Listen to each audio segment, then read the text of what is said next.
Chapter 37, A Small Taste. She was asleep and dreaming of her mother, the queen, who was holding out a spoon to her and saying, "Taste this, my sweet pea, taste this, my darling, and tell me what you think." The princess leaned forward and sipped some soup from the spoon her mother held out to her. "Oh, Mamma," she said, "it's wonderful. It's the best soup I have ever eaten." "Yes," said the queen, "it is wonderful, isn't it?" "May I have some more?" said the pea. "I gave you a small taste so that you would not forget," said her mother. "I gave you a small taste so that you would remember. I want more." But as soon as the princess said this, her mother was gone. She disappeared, and the bowl and the soup spoon disappeared along with her. "Lost things," said the pea, "more lost things." And then she heard her name. She turned happy, thinking that her mother had come back. But the voice was not her mother's. The voice belonged to somebody else, and it was coming from some place far away, and it was telling her to wake up, wake up. The pea opened her eyes and saw Miggery Sow standing over her bed, a knife in one hand and a candle in the other. "Mig," she said. "Gore," said Mig softly. "Say it," commanded Roscuro. Mig closed her eyes and shouted her piece. "If you does not want to get hurt, princess, you must come with us." "Whatever for?" said the princess in an annoyed tone.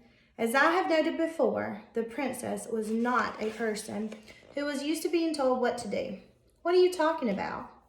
Mig opened her eyes and shouted, "You've got to come with me. So after we take some lessons, you some long lessons, and me some short ones, together way down in the deep downs, I can be you and you can be me." "No," shouted Roscuro from Mig's pocket. "No, no, you are doing it wrong." "Who said that?" "Your Highness," said Roscuro. And he crawled out of Mig's pocket and made his way up to the shoulder and situated himself there, laying his tail across her neck to balance himself. "Your Highness," he said again. And he raised the spoon slowly off his head and smiled, displaying his mouthful of truly hideous teeth. "I think it would be best if you do as Miggery Sow suggests. She is, as you can quite clearly see, in possession of a knife, a large knife. And she will, if pushed, use it." "This is ridiculous," the princess said. "You can't threaten me. I'm a princess." "We," said Roscuro, "are all too aware of the fact of what you are. A knife, however, cares nothing for the fact that you are royalty, and you will bleed, I assume, just like any other human." The pea looked at Mig. Mig smiled. The knife glinted in the light of the candle. "Mig," she said, her voice shaking the tiniest bit. "I really do not think," said Roscuro, "that Mig would need much persuasion to use that knife, princess. She is a dangerous individual, easily led." "But we are friends," said the pea, "aren't we, Mig?"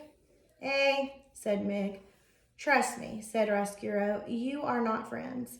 And I think it would be best if you addressed all your communications to me, princess. I am the one in charge here. Look at me." The pea looked right directly at the rat and at the spoon on his head. Her heart skipped one beat and then two. "Do you know me, princess?" "No," she said, lowering her head. "I don't know you." But reader, she did know him. He was the rat who had fallen in her mother's soup, the one wearing her dead mother's spoon on his head. The princess kept her head down. She concentrated on containing the rage that was leaping up inside of her. "Look again, princess. Or can you not bear to look? Does it pain your royal sensibilities to let your eyes rest on a rat?" "I don't know you," she said, "and I'm not afraid to look at you." The pea raised her head slowly. Her eyes were defiant. She stared at the rat. "Very well," said Roscuro. "Have it your way.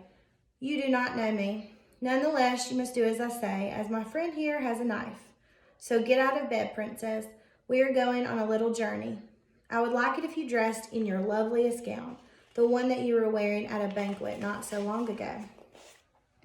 "And put on your crown," said Mig. "Put that on your princess head."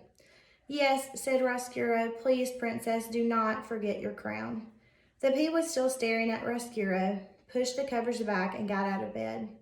"Move quickly," said Roscuro. "We must take our little journey while it is still dark and while the rest of the castle sleeps on. Ignorant, oh so ignorant, I am afraid, of your fate." The princess took a gown from her closet. "Yes," said Roscuro to himself, "that is the one. The very one. Look at how it sparkles in the light. Lovely. I will need someone to do my buttons, she said, as she stepped into the dress. Mig, you must help me. Little princess, said Roscuro, do you think that you can outsmart a rat? Our dear Miggery Sow will not lay down her knife, not even for a moment. Will you, Miggery Sow? Because that might ruin your chances of becoming a princess, isn't that right? Gore, said Mig, that's right. And so while Mig held the knife pointed in the direction of the princess, the pea sat and let the brat crawl over her back, doing her buttons up for her one by one. The princess held very still. The only movement she allowed herself was this. She licked her lips over and over again because she thought that she could taste there the sweet saltiness of the soup that her mother had fed her in her dream. I have not forgotten, Mama, she whispered. I have not forgotten you, and I have not forgotten your soup.